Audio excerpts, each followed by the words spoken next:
সালামু আলাইকুম। বিভিন্ন অনলাইন বা পত্রিকার মাধ্যমে জানতে পারছি বা দেখতেছি 13ই নভেম্বর আওয়ামী লীগ পুনর্জন্ম নেবেন বা কামব্যাক করবেন, এই মর্মে আর কি।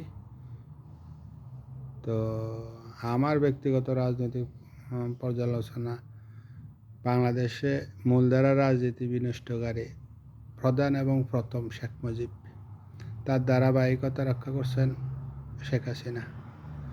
আর আমরা যারা দেশপ্রেমিক জনগণ, জাতীয়তাবাদী দলের আদর্শে, শহীদের আদর্শে রাজনীতি করি বা বিএনপি করছি,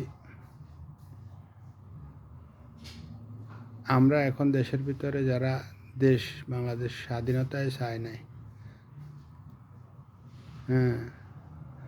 তাদের কথা শুনতে হইতেছে, তাদের সাথে আলোচনা পর্যালোচনার মাধ্যমে রাজনীতি করতে হইতেছে।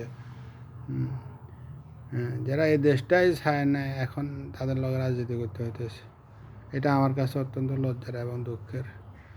আর পাশাপাশি মূল টপিক সেটা হলো, যারা স্বজন, আত্মীয়, পাড়া প্রতিবেশী আওয়ামী লীগ করছেন বা করেন, এখনও রাজনৈতিক পর্যালোচনা করেন, অতি উৎসাহী হয়ে বিপদগামী হয়েন না।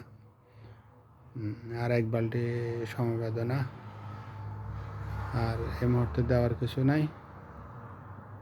ধন্যবাদ।